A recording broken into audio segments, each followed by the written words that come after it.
중국인들의 각종 이슈에 대한 현지 반응과 그와 관련된 여러 상식을 함께 전해드리는 오카슈의 두 가지 이야기 시간입니다.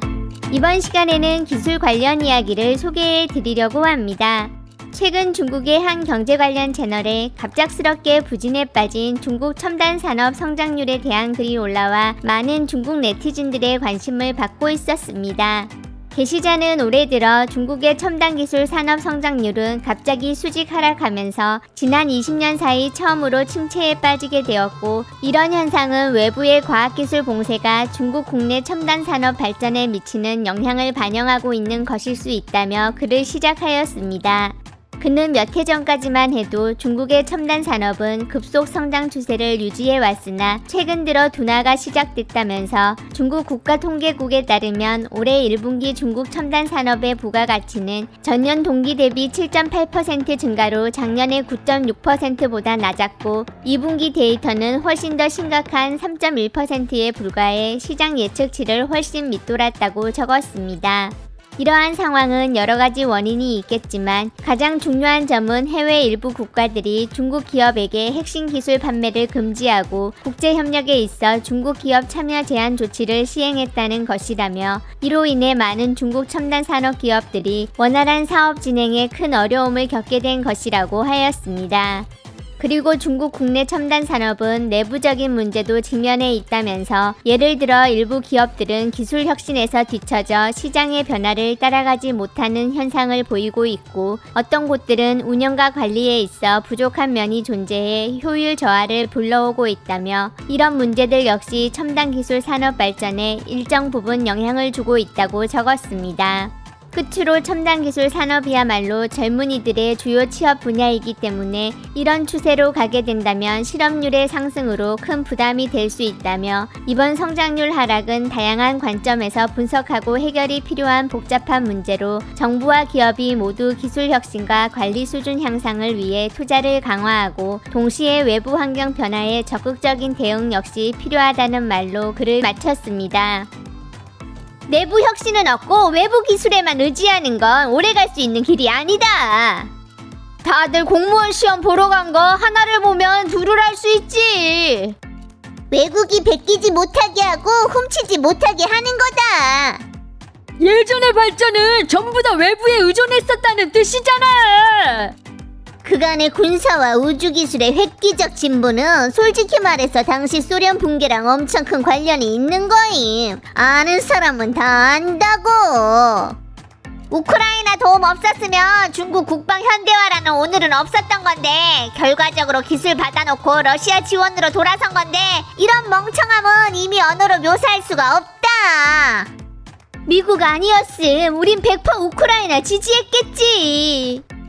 외부는 엄청 중요한 거다. 계란이 병아리가 되지 않는다고. 미국은 작년부터 눈부신 창조 발명을 보여줬는데 듣자니 반도체는 이미 양자급에, 머스크는 리튬 배터리 대체하고, 중러가 함께하면서 하이힐로 위안화 박살내서 달러로 바꾼 거 말고는 뭘 할 수 있는데.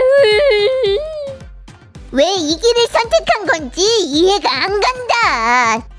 자기를 위해서지.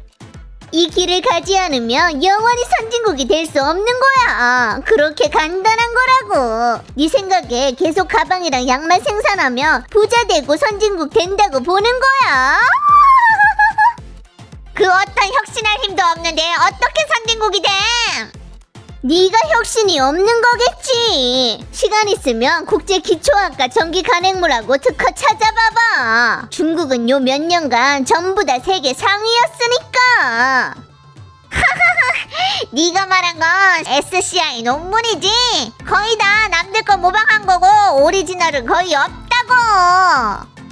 남들 첨단 기술을 중국 국내에서 생산하면 국산이라고 생각한다니까.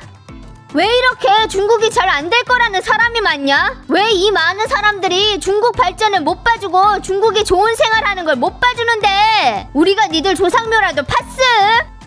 남들 거를 너한테 쓰게 해준 건데 관계가 나빠지니까 못 쓰게 하는 거야. 사람은 무조건 너무 나대지 않는 게 좋은 거다. 좀 나대지 마. 무릎 꿇는 거겠지. 와신 상담 하자는 거잖아. 이 사이트 보면 느낌의 중국은 뭐든 다 할 수 있는 것 같다니까. 저 글은 보니까 딱 AI가 쓴 거야. 진지하게 생각 마라. 우리 많은 첨단 산업들이 사실은 외자 기업이 주도하고 있는 거다. 우리가 통제하고 있는 줄 알았지만 외자 기업 떠나자마자 우리 자신의 첨단 기술 제품은 역시나 기술 수준이 제한적인 거라고. 아닌 사람이구만. 우린 아직도 맨날 대국 중기에 빠져있는데 사실 외자 기업 가고 나니까 뭣도 아닌 거였지. 그래. 전 세계 모든 국가들이 다 우리보다 쎄시지. 하웨이가 국내 시장 차지하는 걸 도우려고 전부 다 죽이지 말아라. 이렇게는 안 된다고. 똥 안 나온다고 똥통 다 타고 있네. 중국의 첨단 기술 산업이 뭐가 있음? 공용 면접. DJI 드론, 인공위성, 우주선 전부 다 첨단 기술 아니냐? 중가들 눈에는 중국이 가진 건 다 첨단 기술이 아니거든. 무슨 바오리 광장도 대량으로 공실났던데 거리 안에 완전 기품 있는 먼 당원 활동 센터 지었더라고. 고지 점령하는 거지. 인류 인재들은 다 해외로 나가거나 기관 들어갔고 남은 건 재정 보조금 타내는 페이퍼 컴퍼니가 완전 많다. 우리는 그저 러시아랑 상한선 없는 협력을 하기만 하면 극복 못할 어려움은 없는 거다. 우리를 갈수록 더 고립되게 만들겠지. 네 눈에는 러시아가 그냥 신이구만. 남들은 왜 그저 너만 봉쇄하는데? 첨단 제조업 점유율 빼앗으니까 우리를 탄압 안 하면 누굴 탄압함? 전에는 일본, 독일, 나중에는 유럽연합. 지금은 우리 탄압하는 거잖아. 케이크는 안 커졌는데 한 입 늘어서 유럽, 미국, 이란, 쟤들 나라들이 한 입씩 적게 먹어야 되니까. 댓글창에는 불평불만으로 가득하고 객관적으로 안팎을 바라보고 과거와 현재 남들과 자신을 바라보지 못한다. 네가 본 것들이 어떻게 객관적이 되는데? 아마 넌 최대한 사람이라서 바뀌지 않는 게 너 자신한테 가장 유리하시겠지. 보통 사람들은 불평하는 거 말고 뭘 어떻게 하겠음? 맨날 불평 없이 열심히 니들을 먹여 살리기만 할 순 없는데 몇 마디 말도 못하게 하는 거냐? 물 빠졌는데 다들 나체로 수영하고 있는 거다. 금방 코너에서 추월한 게 그 우세를 몰아 유럽과 미국을 앞지르는 거임. 상상진의 의지에서 빙구호 외치는 걸로 유럽 미국을 처벌할 수 있는 거야? 병이 가볍지가 않으셔. 우리 첨단 기술은 조립회사고 자체 기술이 없다는 뜻이네. 2분기 수치 아직 안 나왔는데 네가 아신다고? 5월달 수치도 안 좋았는데 6월달은 좋았겠냐? 댓글창 분위기는 확실히 완전 반성하는 거네. 1450들이 자동으로 출퇴근 카드 찍는 거 아닐까? 10년의 시간을 써서 좌우이우 천지남북 5호 사회 친구들을 거의 다 적대 세력으로 만들었는데 다시 10년이 흐르면 우리는 첨단 기술할 필요 없이 그냥 천하제일 되는 거고 인민생활은 행복해지는 거겠지. 과학기술은 영원히 돈이 우선인데 맨날 자본과 타도 선동하고 있는데 누가 대량의 자금을 다시 투입해서 첨단 과학기술을 하냐고. 문제 생기면 항상 외부 객관적 요인한테 뒤집어 씌우는데 사실 자기 내부의 주관적 요인이야말로 문제의 핵심인 거다. 외국의 도움 없으면 완전 명실상부한 자주재산권이시겠지. 조선도 자체적으로 붉은별 OS 연구 개발했던 거 아니에요? 우리의 중복관리, 간단한 문제에 복잡화 기술을 세계 1위시지. 그리고 내부 경쟁.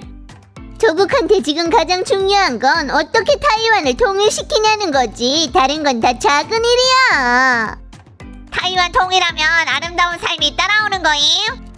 무조건 따라오는 거다. 왜냐면 타이완 해방시키고 나면 미국이 파병을 하건 말건 미국 패권은 다 와해되는 거니까. 미국 금융, 자원, 무역, 과학기술 같은 분야 탄압 없어져서 우린 당연히 더 나은 삶을 살 수 있게 되는 거고.